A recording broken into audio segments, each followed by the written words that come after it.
Hello, and thank you so much for listening to this, the first ever Punktastic podcast. My name's Rob Barber. I'm a contributor here at Punktastic, and what you're about to hear is a conversation between me and Mariam Hassan, our deputy editor. Just a couple of things to get out of the way up front. First of all, Mariam and I are just people, and even then, barely that.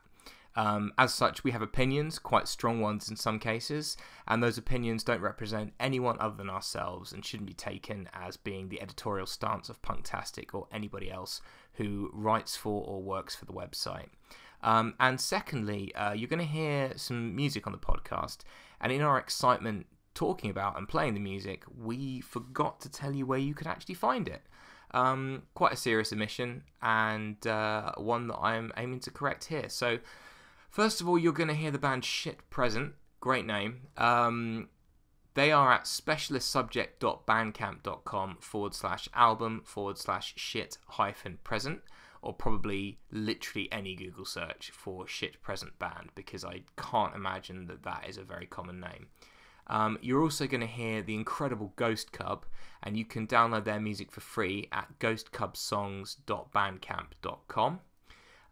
We also play you some Hearts Under Fire, who are at heartsunderfire.com, and Spill, who you can listen to at soundcloud.com/spill-3. That's the number 3 rather than the word. And last but by no means least, you're going to hear The Difference by Brigades. Brigades are on Pure Noise Records. Their album Indefinite has just been released, so check it out. And you can find them at facebook.com/brigadesband. The swelling in my head returns as a reminder that I'm not out of the clear. Another nightmare that I suffer while I sleep. You might as well be standing here. Hello, Punktasticians. My name's Rob Barber. I'm a contributor here at Punktastic, and I am joined by Mariam Hassan. Hello. It is Hassan, right? I didn't just say your name wrong. No. That would be so embarrassing. Yeah, if you would come on and call me Miriam Hussein, I would have been really, really angry and fired you. So we're off to a storming start here on what I'm calling the pilot episode of the Punktastic podcast. Mariam and I are going to play some tunes, and then we're going to talk about a topic. There's a capital A and a capital T, not all caps, unlike Mariam, who lives her life in all caps. It's a brilliant way to live your life, and if you all did it, you would be much happier. Basically, I've said this before, the guinea pig of music, very excitable, and very squeaky. It's good, everyone likes squeaky. People are going to turn this off now, because they're going to get really put off by my voice. I'm sorry in advance, I can't help that I sound like I'm 10. I'm 30, like, being 30 is cool, but not sounding like you're 10, you know. We've got a great combination, so we've got someone who thinks they sound like they're 10, and then me, so basically I grew up at one school, I was like way too posh, and then I went to another school, and I definitely wasn't posh enough, so my voice, when I can hear it, as I can at the moment, it kind of has a tendency to veer between sort of like received pronunciation and then some bizarre attempt at like, right, yeah, it's your accent, innit? Do you get me, like? So, you know, I don't know, right. Just turned off there and was like, what the hell just happened? I tuned in to hear about music. It was Mariam and I have a friend called Tom, and it is his birthday today, so belated happy birthday, Murta, when you're hearing this. Mercer is famous in Chicago, but they call him Tom, and I get really confused, because that's not his name. Well, we just call him that, but like... Yeah, it definitely isn't. Mercer. But, you know, we know too many Toms, that's why. So Murta, he does battle rap, right? Yes, he does. He's a brilliant battle rapper. So I thought I would leave a little birthday rap on his Facebook wall. And if you check that out, you can hear the perfect example of my, oh dear, I'm far too posh and middle class to be rapping kind of accent. So. I like that you did that, because I left Murta a birthday rap on his birthday wall as well. Can we just make this whole podcast about rapping, or about Murta? I think we should rap the whole podcast. Like, I actually know, because it's going to be that we should listen to this track, because it isn't whack. I don't. I need a little time to prepare my rhymes. Right, no, definitely not. Okay, let's get into this, because people don't want to hear us talking nonsense the whole time. So we're going to start off by each of us playing a track that we've picked before we talk about this month's topic. We don't know how often we're going to do this yet, so that makes everything a little bit awkward.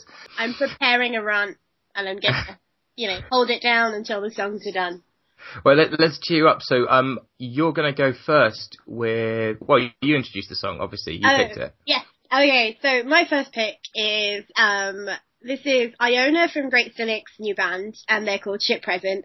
They didn't have a name for a really long time, and I really like Ship Present. Like, the more you say it, the better it gets. And they played recently with the Smith Street Band, and we all had a very, very lovely time dancing around and singing, and it was very good. The EP is self-titled, and it comes out on Specialist Subject Records, who have been killing it this year, basically. At the end of the year, I think, or at some point in 2015, there's not really a specific time yet, but this is Anxious Type, and it's very, very good. Go and listen to it.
That was really, really good. I know, right? I sent the EP to our reviewer Connor, and he talked to me in capital letters for like a week about it. It's just really, really good, and it's really, really awesome to hear it come out. And like, I'm really looking forward to everyone hearing it, because Iona is such a good writer. Her songs really resonate with me, and like, yeah, it's really cool. Like, the chorus, like, calm down, you're not the anxious type, keep telling yourself everything's alright. It's like something I do for myself on a daily basis. So, yeah, I like music that kind of connects to me in that way. And yeah, this song is just one of those things. I think that there's that a lot of people can get something out of that, perhaps more than would admit it. Because it's the kind of thing that, not to get like too serious on a podcast that's really meant to focus on music, but I think that people that connect with lyrics, it's often, it talks to something that they perhaps aren't comfortable talking about in themselves. But I mean, I was just, not only is that, it's just a really fucking awesome song generally, but I was just looking at the pedigree of that band, like the other bands that they are or have been in. It's pretty insane. It's like Narwhal. It's a super band, yep. Yeah. So are they a super group? Like, are they actually going to be geeky, do we think? It's like, you know, all OK Pilot, The Computers, and the Smith Street Band, like ex-members or current members of all of those bands. But Iona has been doing it for, I think that's a recent thing, the band. It was just Iona and the drummer at first. And we saw them, they played a show last year with Throne Stuff, the Christmas show. And like, they were just as good as a two-piece, but just hearing them now with like, an entire band, it just really rounds out the sound, and it's really, really good. It's like, it's a very impressive song. But as you said, yeah, like, lyrics that, especially now, I think now people talk more about their anxiety and are more open about it. Bands writing songs about that sort of genre, is genre the right word? That sort of subject, is incredibly important to people who are younger as well, who don't really know how to talk about what they're feeling. If you hear something that really resonates with you, it's really cathartic, and like, you can make a connection and it makes you feel better, and you kind of don't really feel that alone. And so I just really respect people who can write about issues like that in a really, really kind of positive way. Well, I mean, that's what's magic about music, right? I mean, that's why we're here. I mean, we were talking about, I tweeted about the other week, that I was sick of hearing pop punk bands sing about women not wanting to date them. And there's been like an influx recently of like, kind of pop punk bands singing about more substantial issues. Like the Wonder Years do it all the time. But we interviewed a band recently called Low Lives who cover that sort of genre, and we previewed something by Pod Actor from Philadelphia, and they do something like similar as well, where they're dealing with their own struggles, but because they do it in like a pop punk way, it's like, it's upbeat, but it's still dealing with anxiety and mental issues, and it's strange but good. Like, it's nice to hear people take that genre of music and take it to another level and write about something different. And I'm doing that at the minute. And I think as well, that for people who are drawn to maybe being more analytical about music, and let's face it, you and I have chosen to write about music and talk about it a lot, so that we definitely fall in that category. Lyrics tend to be important, but I think that with pop punk, I think one of the reasons that you find there is that kind of lyrical trope about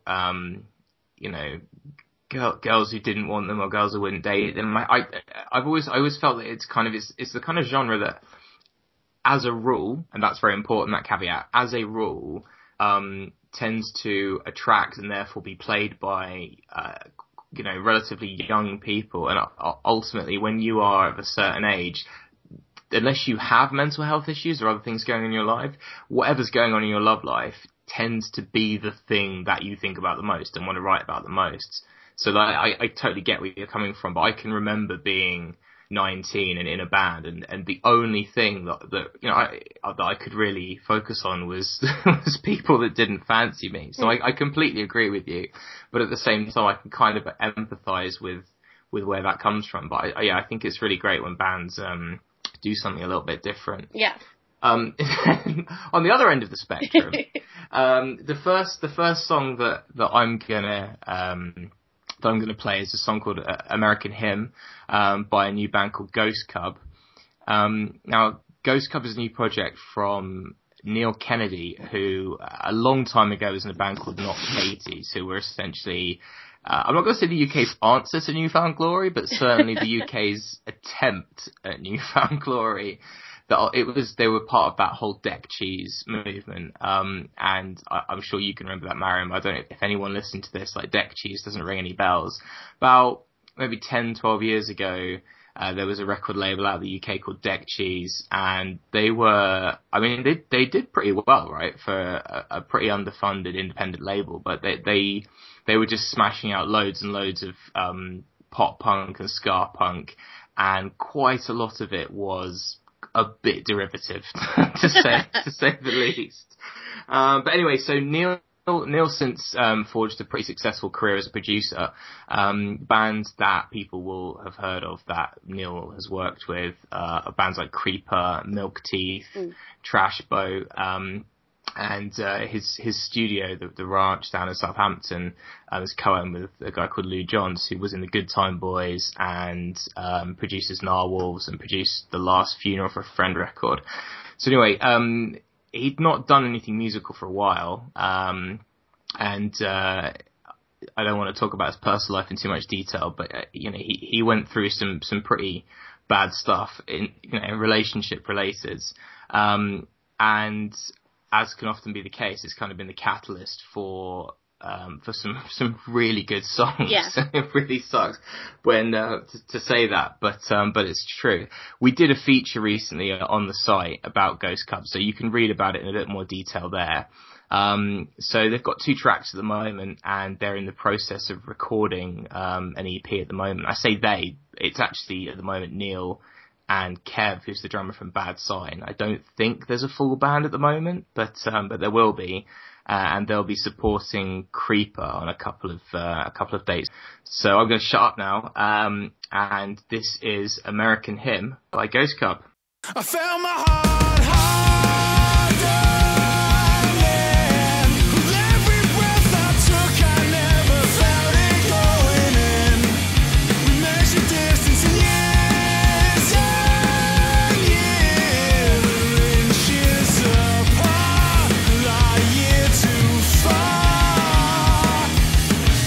I'm like a magnet, you can't push me, but I'm positively charged. I wanted chemistry, instead I got a lesson in the physics of the heart. If I'm not here, I'm already in America. I'm lost without friends, but fuck, I'll just go alone. New York City, seeing hymns of every lie you ever told.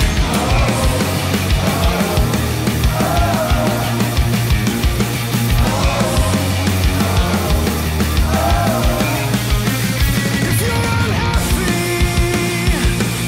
take it out on me, I beg you please. I didn't know that this was least. You could love a liar and cheat. A picture in a gallery, admiringly I gaze on our heavenly remains.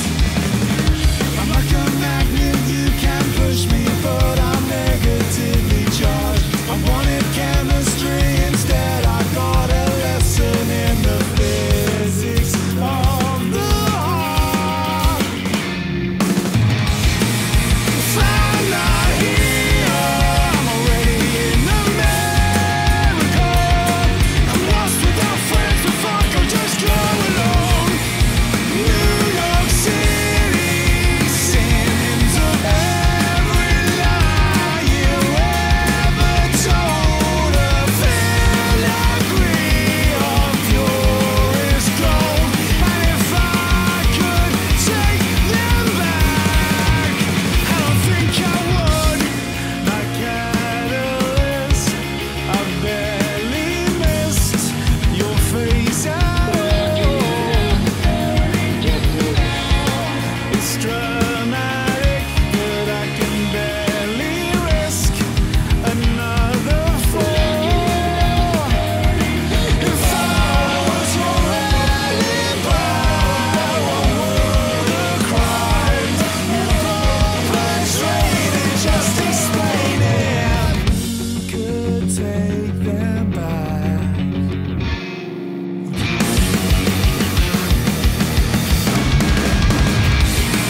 If I'm not here, I'm already in America. I'm lost without friends, but fuck, I'll just go alone. New York City, seeing hymns of every lie you ever told. A filigree of purest gold, and if I could take them back, I don't think you saw in my wounds. Thought it'd be the death of everything in the soul. In my wounds, thought it'd be the death of everything in the soul. In my wounds, thought it'd be the death of everything in the soul. In my wounds, thought it'd be the death of everything. God, That's fucking really, love really that song. good, isn't it? So good. It's so annoyingly good. I mean, like, So, full disclosure, I know Neil and have done for some time, so you're always going to be predisposed to you're going to want to like things that your friends have done, but I genuinely love that track. That is it. I think I've said this to you before, but it does remind me a lot of Tennyson. And when he started singing about America, I was thinking of New York, New York. But it's really, really good. Like, and I can tell when you were saying he's talking about his relationship and how it went wrong, and like the lyrics in it.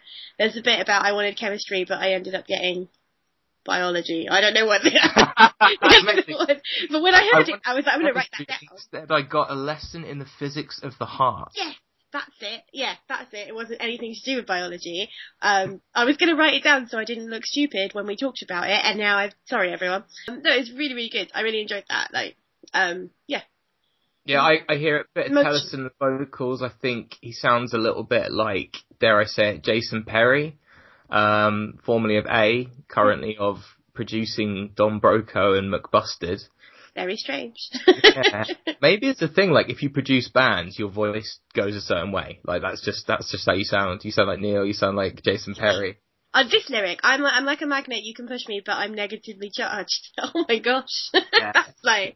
It's so good. He's putting himself out there. Yeah, he really is. And I think as well, what I really love is that, I think initially when the original version of this band existed, which was a couple of years ago, there was quite a deliberate attempt to kind of recapture that kind of like early noughties British rock sound. So Hellas Heroes, 100 Reasons, and I can totally hear that. And I mean, I loved all of those bands.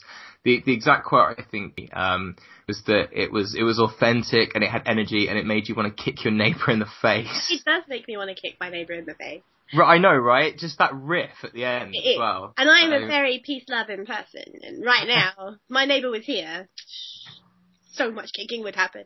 It's good though. It's like aggressive. I see. When people like sing about relationships and things failing, I want them to sing about them in this sort of way, where it's like emotionally charged, and you can tell that it's about something that means so much to them, rather than that girl doesn't like me, and like. This is like, so like, because I was talking to Foxing the other week, and their first album is a lot about one of their relationships breaking up, but you feel all the heartache and you feel all the pain, and it's not, oh, we broke up and it's all her fault. It's, this deteriorated and I feel terrible about it, and like, I'm going to tell you why. And there's so much difference between that and like the shallowness of, you know, some pop punk bands. Sorry, pop punk, I'm not being really down on you this month. I'm just, you know. Yeah, we love you really, pop punk, as you'll discover when a little bit later when I play a pop punk song that I haven't looked at the lyrics, but I'm pretty sure it's probably about a girl that doesn't like the singer. So, but no, I completely agree. I think that the big difference, there's two big differences. One is some people just are good with lyrics, right? Some people just can write, and other bands can't. Yeah. And I think that's one thing is having a kind of grip of, not the poetic necessarily, because poems as lyrics don't always work. No. But of what makes good lyrics. And also there's a difference between writing about something that hurts and really affects you on a deep level, and the kind of, oh, I fancy someone but they don't fancy me back nonsense, which kind of seems to make up quite a lot of the lyrical content of the kind of bands you're talking about. I think, like, when you tweeted about pop punk bands singing about girls that won't date them, I guess what I was kind of thinking of is that sense of entitlement that I think all men experience it at some point, but I think it's kind of a societal thing where you watch so many films and TV shows and things when you're growing up, and you basically think that life is narrative, and at the end of it you get the girl. So if you're nice enough to a girl and do enough things for her, or a guy, sorry, I mean, I'm talking specifically about, like straight men, and I realise that's quite exclusionary. Exclusive? I don't know. But ultimately, you're kind of programmed a little bit to feel quite entitled and be like, well, if I buy this girl flowers and do all these nice things, she'll go out with me. And then they don't, and you get a bit grumpy about it. And it takes a level of maturity to get through that I think maybe some bands just haven't got to yet. Yeah, I guess, like, if we get a bit deeper onto that, taking your point as, like, we're presented with this, if you are nice to the woman, then she will definitely want to bang you. The issue I have, and maybe it's because I'm older now, like, when I was younger, I would sing pop punk songs with my eyes closed and, like, think about boys that broke my heart. But, like, now that I'm older, I look back at it and you see them singing lyrics that are really questionable, like the slut-shaming sort of lyrics, or, like, borderline misogynistic sort of lyrics. And then you kind of look at the flip side of it. There are no girl pop punk bands. Maybe Candy Hearts are doing it, but like singing about and the same thing. And Hayley Williams made a point about how it's very boys clubby and, like, you don't get the other opinion. I understand her point quite a lot. I think that Hayley Williams' point is interesting. She tweeted about, this was in relation to Warped Tour, and how the pop punk scene is a boys' club, and we need to do more to protect it. And she says that she loves her scene, and that she still believes in it, and she wants to, like, make a difference. And my issue with this is, well, not with her, I think that Hayley Williams is a brilliant human being.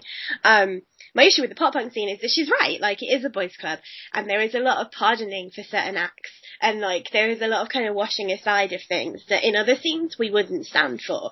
But the kind of danger of it is that the pop punk scene is a relatively, like, the audience for it are relatively young. And I'm not saying that teenagers don't know what to think, but, like, they're impressionable. We were impressionable when we were teenagers. Like, I'm still impressionable now and I'm 30. Like, you gotta kind of think about these kids are gonna, like, sing these songs and come up with the same ideals, and do we want them to be growing up and still thinking, if I'm nice to the girl, then she owes me? Or do we want them to think, I can be this girl's friend because that's actually a really awesome thing to be? Like, I understand singing songs about heartbreak and singing songs about relationships ending, but they need to be constructive and, like, have a point to them and not just be like, that girl doesn't want me, but she wants that guy, so I'm gonna make her feel really bad. And I say this, like, because I also think that, and I got this point a lot said to me when I was talking about Warped isn't punk. And the issue also is that, like, oh yeah, okay, I'm more involved in the DIY punk scene and punk rock and things like that. And in our scene, we have different problems. There are still, there's still gender issues, there's still the misogyny, but, like, the sexism is far more tackled than it is in that kind of Warped Tour scene. But we should still stand up for all these kids. Like, someone tweeted about how she would stand up for the rights of every teenage punk fan because they were just as important as anyone else. And it's true. Like, we should look after, punk is an umbrella, and we should be looking after everyone in every scene, even metalcore. Especially metalcore. even metalcore. Metalcore is the worst. This is the Punktastic podcast, but as a website, we cover a pretty broad range of genres. I don't disagree with a word that you've just said, obviously, so there's something of an echo chamber here. What I do think is interesting, though, and is your point about Hayley Williams, because even Hayley Williams, when she was, I think, 18, she's still pretty young, right? She's about 25, I think. 25, 26. Yeah. So, Riot came out in 2007, I think. I know what we're going to say here. Well, yeah, absolutely. So Misery Business has a line in it, which is, you're just a whore, nothing more. Once a whore, you're nothing more, and sorry, that'll never change. Yeah. Now, I suspect strongly that she would not write a lyric like that today. No, well, recently, someone started calling her out on it, and it was only a couple of months ago, and she wrote a blog post that was like, dude, like, I'm 25 now. Yeah, I wrote that song when I was 18. Everyone says stupid things when they're 18. Like, I'm sorry for it now. Like, I feel I can see the mistake in it, but, like, I've changed and I've grown. And, like, to be fair on Hayley Williams, I used to sing that line of that song with all of the feeling in me, like, when I was 18, 19, because, like, it was, I still think Misery Business is, like, a really good song to sing, but it's a massive tune, let's be honest. I understand, like, the issue with that line now, even if it was, like, directed specifically at one girl who had done something wrong to Hayley Williams, but it's like, But this is like, we take apart that song still to this day, but like, we don't take apart, some of the Story So Far's lyrics, where it's like, what is the one? So You think take about your who you, pick, think Marion, about take who, your pick. think about who you put between your thighs, or, what is the No, one? it's about even going to worse than college? that. It's even worse than Going, that. something about not getting smarter. It's As so, if I mean, for someone's daughter go away at college not getting smarter, because that's a really good rhyme. let's talk about that for a minute. Now, I'm going to caveat this by saying that I really like the Story So Far. Like, on a musical level, I think they're a really good live band, and again, really young, right? So they've got Parker Cannon, is it? Yeah. There's some maturing to do there, and I think that particularly considering how old they were when that first album was released, they're an incredibly I really like that first. accomplished. The first album's the best, without a doubt. But the lyrics are like wall to wall problematic. So the one that you were alluding to, I believe, is be careful who you let between your thighs, which I think is even how do you look yourself straight in the eyes, and then it's like and think about who you put between your thighs, or something like that. Like it's very strange. the whole of which is, again, the thing that really bugs me is it's a really, really catchy, good song, and I think to be business. Yeah, and I think that I think you can pick apart and criticize lyrics for being problematic without necessarily having to hate the band. I mean, there's a big difference for me between, say, the Story So Far and having a few lyrics where you're just like, oh, you really need to just grow up a little bit, and say Attila, who are making their whole aesthetic. Oh yeah. Just so objectionable. So I would say that bands like the Story So Far are going to mature, hopefully, like Hayley Williams did, and look back and go like, okay, this is something that I wrote.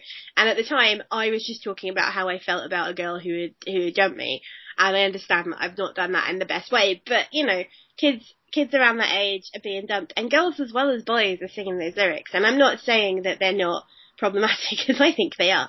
But I've also sung those lyrics about things when I first had that album. And at the time, I was just like, oh, no, but he's singing about hurt, so, like, I'm hurt about something, so I understand. And that's probably how 18, 19-year-olds feel. But the thing about Attila and, bands like Falling from Reverse and things is that, and what's the other one, Asking Alexandria, with that cover with the woman in the vending machine, is that they are putting out a whole new level of badness into that scene, and they're in the Warped Tour. Like, they're part of that Warped Tour scene, which I find very problematic. And that is the worrying thing, that we don't challenge these bands more often. Like, I feel like the media should be saying no to these things, because we play a very large part in what goes on here. Like, if we cover bands, if we give them interviews, and if we give them sessions, if we put them on the front covers of our magazines, if we stream their songs after they've been kicked off of Warped Tour, we're giving them press, and we're saying to the kids that, like, it's okay that they're like this, because it's fine, the music is good, and the music isn't really that good, in my opinion. And that's my issue. Like, I think the media has to take more of responsibility over this. But, obviously the bands need to stop doing it as well. But, like, tours and stuff, it's like, I feel like everything just gets backed. Like, in that scene, if you're terrible, it's fine. You can still go on tour. We'll still put you on the front of our magazine. You can still stream your album and sell millions of copies through our label because you're making money. Here's a question for you then. What do you think is more problematic? A band whose lyrics are questionable with regards to gender relations, or a band who have completely inoffensive songs but whose actions problematic? You see, the reason I ask is because a lot of these bands are writing in the first person, and that's the views of the singer that you're hearing. But I remember, one of my favourite bands, Death Cab for Cutie, Ben Gibbard a few years ago, I think, got quite a lot of shit for the lyrics to a song called Tiny Vessels. Yeah, which the authorial voice of that song is a very bad person, but it's not an autobiographical song. I mean, the lyrics aren't problematic, so it's probably an unfair comparison, because it's just lyrics being sung by somebody who is just clearly not very nice. Yeah. And I think he's had to go on record as saying, this isn't me. I'm not saying that I feel this way or think this is okay. this is the voice of the person who's singing that song.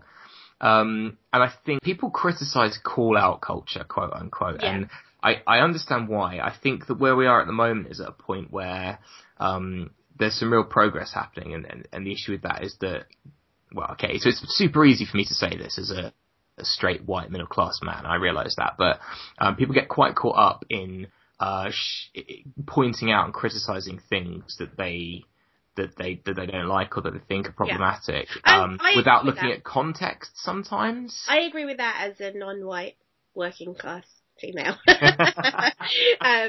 I had validated. I had a discussion with my friend hey Jason Swearingen about the Desperate, how do you say their name? The dude from Bright Eyes band, Desperaciados.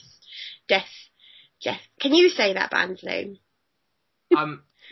Is it Desaparecidos? Yes, there we go, that band. So that band have a new album out, and there's a track on it about a woman wearing a niqab and a burqa, and he is singing a song that I did not listen to the lyrics, and Jason said to me, how do you feel about this song? And I was like, okay, so I listened to it and I read the lyrics, and it's basically Conor Oberst telling a story of a really stereotypical Muslim couple. The husband is making his wife walk.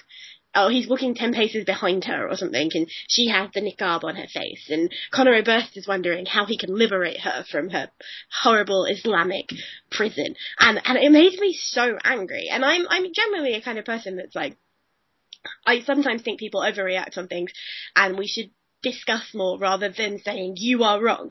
Because in the case of, like, especially in the punk scene, discussion helps people learn, and some people just don't know as much as other people, and if you spend the whole time shaming people for doing things that you think are wrong, no one wins in this situation. And when I heard this song, Jason kept saying to me, but it's just a scene that he's describing that's happening in front of him. Like, the song is about something Conor Oberst saw. And I kept saying to him, he's describing a really stereotypical and backwards view of Muslims. Like, I don't know any Muslim woman who submits to her husband in that sort of way. And I said, yeah, okay, it does exist in, like, the Middle East. And, like, I'm not saying that that's not a thing, but he's probably describing a situation he saw in America that is very, very rare. Like, there are so many progressive Muslims, and when you're in a punk band and you sing a song like that, it brings everything back to this stereotype that's wrong.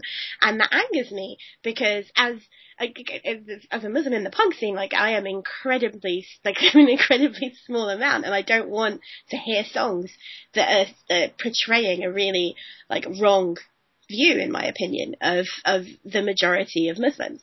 But Jason just kept saying to me, but he's valid. He's writing about something he saw.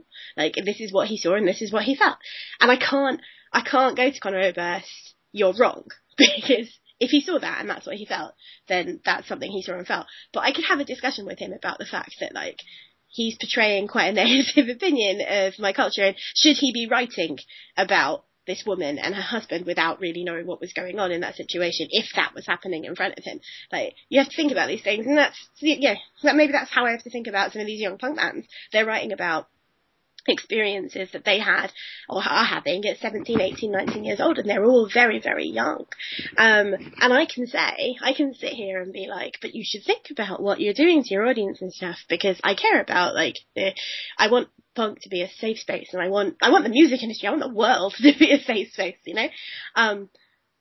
But at the same time, they're just writing about their experiences. So in answer to your question, like, I guess in that sort of context, the lyrics are more personal and relate to an experience. And if they're just not all out racist and sexist and horrible, then, or it's like something like The Story So Far, where you're kind of cringing at them if you're older, because you're like, oh, you should think about that. The actions of the band, if you're in a band and you're treating people badly and you're making the scene a more negative place, then that speaks volumes more, and you should not be a part of the scene. Like, you should be taken out of it, because you're making it worse for everyone else. She would just be taken out? Yes, I would take you out. I'd put them all in the sea. Get in the sea. Get in the sea. Actually, no, because then the whales would be really sad. Shoot them into space somewhere. Like, I think what it comes down to is punching punching up versus punching down, and I'm well aware that that's a phrase that I've just stolen wholesale from kind of online. I'll call it social justice, because I don't think that social justice is a bad thing, and I find the phrase social justice warrior to be a very curious insult. As if somebody who wants social justice, that's somehow, like, I get where it's come from, but the fact that it's become an insult and it's used by people who I think are, on the whole, generally quite unpleasant, to criticise people who I think, on the whole, mean well. Punching up versus punching down. So if we take that Conor Oberst lyric, for example, the intention, I mean, like the most charitable interpretation of that, and I have to admit, I haven't heard the song, I don't know what lyric you're referring to. I might go and Google them while you talk. Yeah, so the most respectful interpretation I would assume of that is that he sees what he thinks is, subjugation, and he is, kind of like fighting on behalf of women, but actually what comes off is so he thinks he's punching up on someone else's behalf, but actually you're punching down, you're criticizing a whole religion,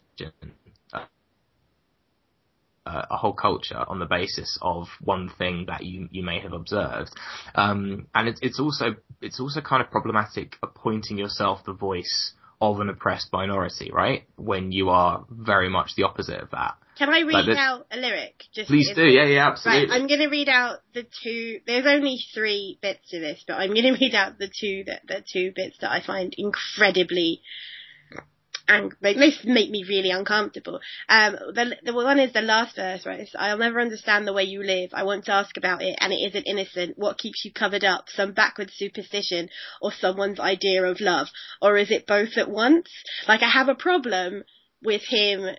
Like, if you don't have a religion, if you're an atheist and you just do not believe in religion at all, that's fine. But I have a problem with him singing about Islam and calling it backward superstition, because everyone that I know that wears headscarves and things, and I have this conversation a lot with punks, and they're like, they're so oppressed. They're not. Like, I know more Muslims than all of you, sorry. and it's not a competition, Mariam. I know, but none of them would say to you, I am wearing my headscarf because a man made me do it. I'm really oppressed. My husband made me do it. My father made me do it. People, that must be a thing that happens, but it's it's portrayed as the thing that happens all the time, when it is actually the reverse of that. And that kind of paragraph at the end is just so like this white man going, I can save you, like, I want to know what your hurt is. Maybe she didn't have any hurt, maybe she was just hot and wanted some ice cream, was going out with her husband and was a bit slow. Like, this is the thing that just, and then it was like, can't see the sweat that's on your skin while your husband looks through Gucci shades and wears white linen. What kind of God forbids your scene? Oh, maybe mate. It's just a man who thinks you're property. I have so many issues with Conor Oberst talking about something he doesn't know anything about, and you can tell this because I'm getting really worked up by it. I would love to interview Conor Oberst now just to talk about this song. There's so much to unpack there. Yeah. You see, that lyric is coming from a slightly smug place of superiority, isn't it? Whatever it's perceived, he might think the intent is. Why it's does like, he I need can to see see the sweat that's on her skin? This is that line. It's like, it's this whole thing of you're so covered up that you're oppressed. Why don't you take off all your clothes? But then there's the other opposite of, like, you've taken off all your clothes. You're just a sexual plaything. You're oppressed too. Where do we win in these situations? Like, yeah, I mean, I am officially out of my depth at this point. Sorry. This is what I do to everyone in life. People of the podcast, get used to it. It's essentially, it's worse if bands treat people disrespectfully, but ultimately, particularly if you're a band with that kind of profile, then you have an obligation perhaps to look at what you're putting out there into the world and what you're saying. I guess what we're trying to say, to kind of wrap this all up, is like, lyrics, when they're written about a personal, like, experience or like, relationship breaking down or something, you can question them and you can cringe at them, but the damage that they cause might be well, maybe not less, but like the lyrics people learn from. If you write lyrics and they're bad and you're young, you're going to learn from them. But like if you act that way and you continue to act that way, that's a much worse thing for the music scene. So on that note, shall we play another song? Yeah, let's do our last 2 songs. You go first this time. I have 2 more songs. You did the third free one. Right, okay. Well, I'll tell you what. So if I'm going to go first, what I'll do is, given that it strangely kind of unintentionally links into the fact that we were talking about gender and music and stuff, I'm going to play a song by a band called Hearts Under Fire. I've been aware of this band for what feels like a very long time. Like they're from, so I live in Reading and they're from Surrey, which is not that far away. And I've kind of been aware of the name, really as long as I can remember, even though they seem to be quite young. Yeah. So I'm not sure if they started really young or if I'm simply getting mixed up with another band. I haven't done my research really. But so I think they started out like pretty young. But anyway, I've never seen them, and I was at Rebellion Festival in Blackpool last week. You've not been to Rebellion, have you? No, but from what you told me, it sounded fun. Well, yes. So for people that haven't been to Rebellion, it's something else. It used to be called, or it has evolved from, what was the Holidays in the Sun Festival, and it is a punk festival, like capital P-U-N-K. Mariam's kind of all caps. Best part. And for 4 days, every single year, Blackpool fills up with just punks, proper punks. I mean, there are mohawks, leather jackets, and people getting drunk in the street. And it's really incredible. So I play in a band called Fishhook, and we've been fortunate enough to play at Rebellion a couple of times. And the first time we played, 2013, I felt like Louis Theroux. The whole weekend, I felt like I was on. Louis Theroux, for any American listeners who aren't aware, is an English TV journalist who puts himself in really bizarre situations as a very posh guy who then goes and spends the weekend hanging out with Nazis or hanging out with porn stars, and his whole shtick is just looking and feeling slightly out of place. So that was me at Rebellion Festival. But yeah, it's 4 days at the Winter Gardens in Blackpool. It's, I think, 250 bands they book in total. That's a lot of bands. It's insane. There are about 5 or 6 different stages. And yeah, it running from midday to 2 a.m. for 4 days running. So Thursday night last week, my band had played our first set, which is an acoustic set. I wandered into the room where we were going to play the next day, and I caught the end of Hearts Under Fire.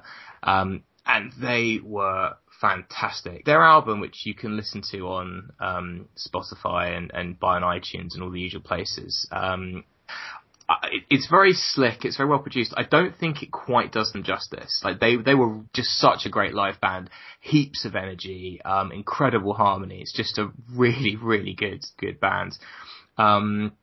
So I got back and had listened to their album, and I've decided to play a song of theirs called "The Things You Do to Keep Yourself Amused."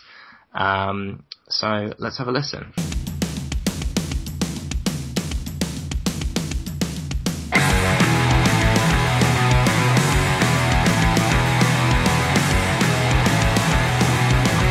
Strange to think that I once held you up so high. The fire behind your eyes no one could doubt. But your priorities have changed, suffocated what remains. Slowly watch the embers all burn out.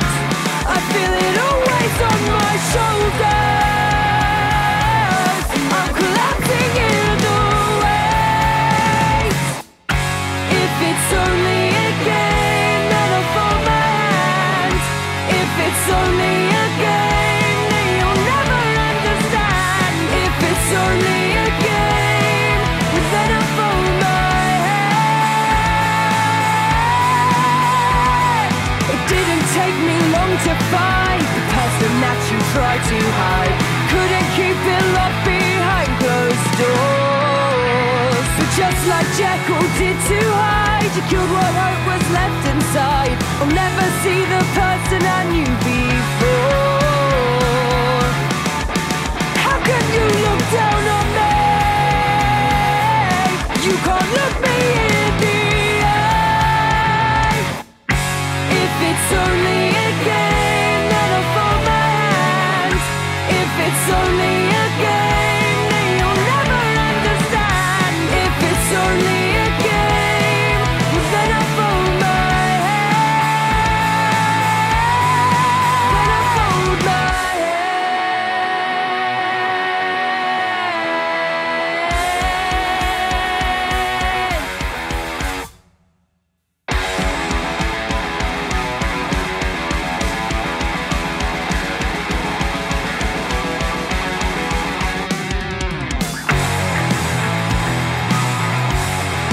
Then I fold my hands.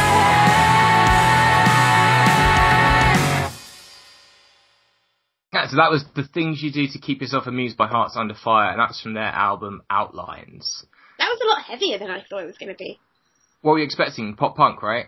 Yeah, like, I think I've seen them or taken photos of them before, and I don't really remember what they sounded like. No offense to Hearts Under Fire, like, this happens to me a lot. But, like, no, that was really good. That was, at the end, it gets really chuggy. I like it. Yeah, what I really like about the end of that song is the fact that there's a bit where it cuts and you're like, yeah, this is where it's kicking back in, and then it doesn't, and you're like, what? And then it does. But it's interesting that you say it's heavier than you were expecting, because I mean, when I saw them live, a couple of things that don't come across in that song. One is they all have amazing voices, particularly the singer, Mary, just fantastic. But it is quite pop punky, like with a heavy edge, but I feel like that production, it's gone through the same kind of, and again, like, this isn't a criticism of the bands. I think it's more a general criticism of what is popular at the moment. Yeah. It's gone through the slightly generic, everything really loud, trigger drums, chuggy production thing that bands like Lower Than Atlantis and Yumi at Six and like to some extent Young Guns have kind of made sort of the way to do things. Like that. Now you put and I feel like if you just went and saw them live, that song I think they played that, and yeah, it was just a lot better. But they're a really good band, and you should check them out. So that's my takeaway from that one. Do you wanna do yours now? Yes. My second track is by a band from Lancaster, Pennsylvania. I think PA, Pennsylvania. Shows my bad American geography. And they're called Spill. I'm moving there. This is all very bad, isn't it? I don't know where anything is. Yeah, Spill. It's a very big place. I don't think they expect you to sort of memorise the map before you move out there. I feel like a lot of Americans don't know where England is on a map anyway. Oh, so bad. But no, Americans, I like you really. I know that you do know your geography, maybe. That's cool, dude. Diss the country you're about to move to. That's definitely going to work out really well for you. So Spill are bands made up of ex-Placeholder and We Are Skeletons. And I love Placeholder. They were like one of my favourite bands, and I was like, they're one of those bands that I always expect to play at Fest, so that when I got into them, I was like, this is going to be great. Like, I'm not going to Fest this year, but in like a couple of years, like, I'm going to go again. Like, this year I'm going, and they'll play and it'll be great. And then they broke up. So I was like, oh crap. Never going to see this band live, which happens to me a lot with American bands. But Spill came out of the ashes of those two breakups, and they're brilliant. Like, the song that I picked is called Don't Wanna Know What I Wanna Know. And I had a chat with Brandon about it. And Brandon is their singer. And I think I spent the whole time just going, I wonder if we should tell everyone to quit their jobs and just live their dreams, because that's what we're doing. And he was like, yeah, Mariam, that doesn't work for everyone. Like, you have to stop telling everyone to quit their jobs. And all of my questions were just like, because like the album is kind of about that. It's about changes and like going through things, and like, and then some of it is like being stuck in cubicle jobs. Some of it is, you know, getting out of relationships. And so it's lots of different things. But Don't Wanna Know What I Wanna Know is a song that I have trouble saying, but at the same time, it's kind of summery sounding, and Like, I just really, really enjoy them. So let's listen to that song now. I've got to say, Marion, between Don't Want to Know What I Want to Know and Disaparathidos, you're picking things to talk about that you can't actually say, No. which is an interesting pattern. I can't still talk. And now you've lost this power of speech altogether. Oh, we should just play the song so that people won't make Just fun play of the song. me. Play the song.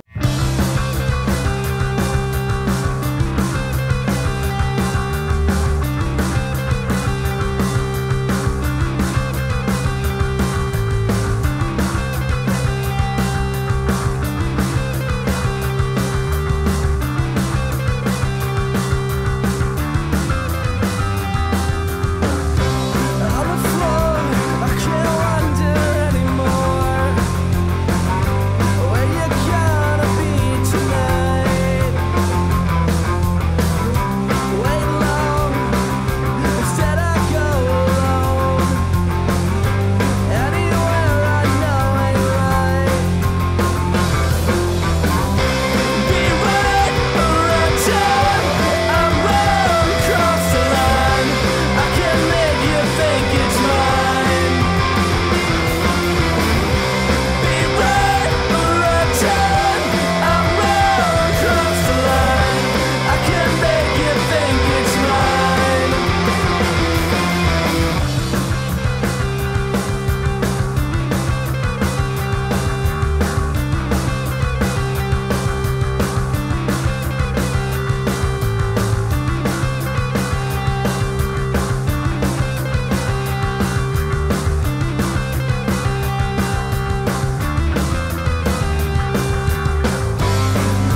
Tell me, I wanna hear. Please tell me, I need to hear. Listen, just listen. Please tell me, I need to hear. Be right around town, I'm run across the line. I can make you think it's mine. Be right around town, I'm run across the line. I can make you think it's mine. I was born to cross it. I can make you think it's mine. I was born to cross it. I can make you think it's mine. Be right around town, I'm run across the line. I can make you think it's mine. Be right around town, I'm run across the line. I can make you think it's mine.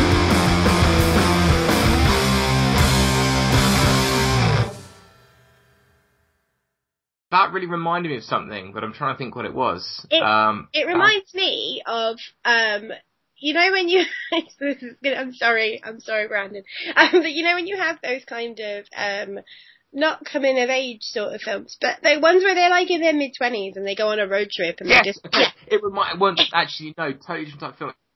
It reminds me of, it sounds like it could have been on the soundtrack to Mallrats, which I think some people might take as a diss, but the Mallrats soundtrack is actually a fantastic good. collection of like mid-90s, like It lo-fi. is very 90s, this song. Like, I think it's one of those kind of things where I, when I listen to it, I always imagine that when I make that film, that it's about like when we go on a road trip somewhere and have life-changing experiences in our early 30s, because we need that film to be made.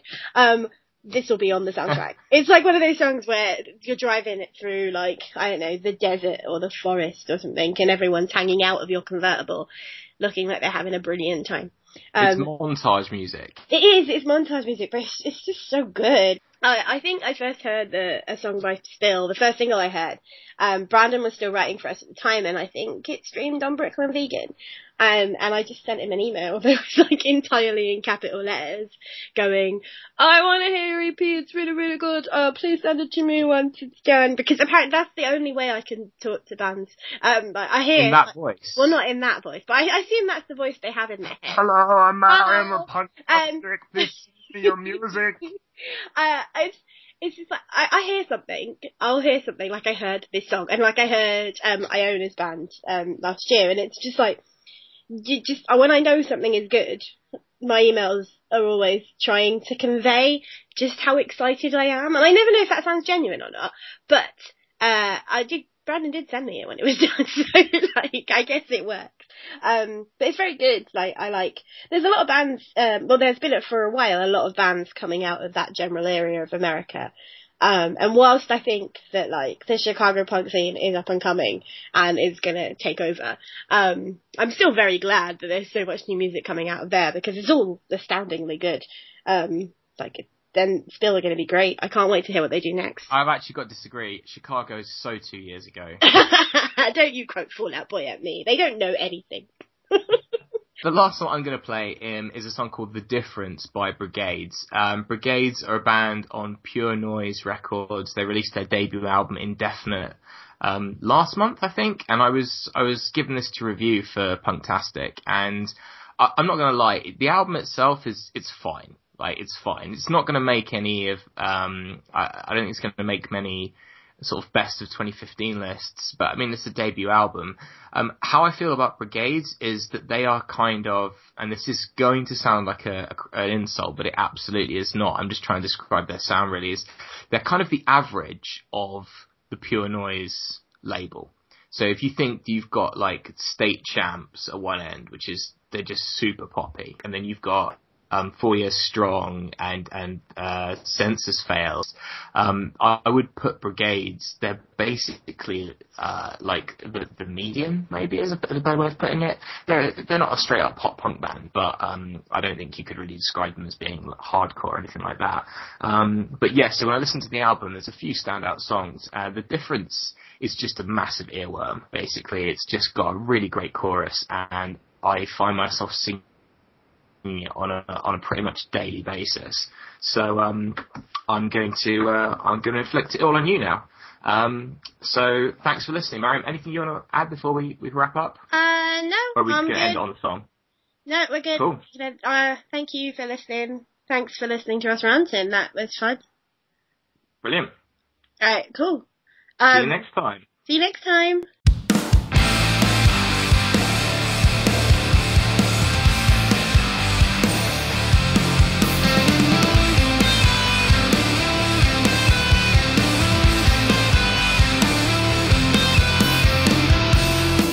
Wake up and put on your new shade. Paint it on with addiction. This is the first time that you ever felt alive.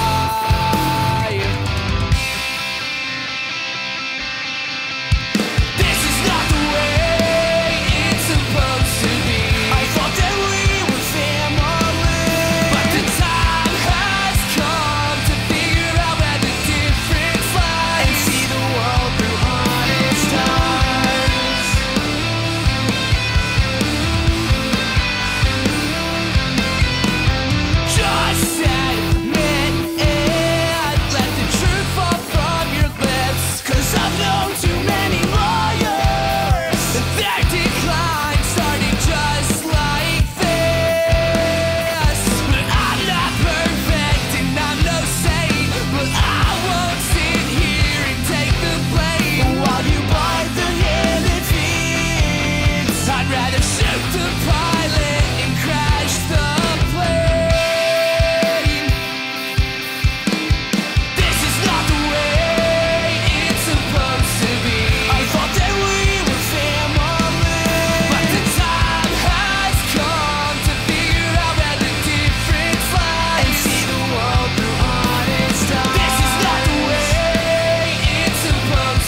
you want to track down Mariam or me online to tell us what you thought or to send us abuse for being social justice warriors or whatever, you can find Mariam on Twitter at MariamPhotos, and I, on the other hand, am at Puns and Roses. That's puns_n_roses, because that is not a handle I thought I'd have to say out loud very often. And as always, you can find more from us and the bands we discussed at www.punktastic.com.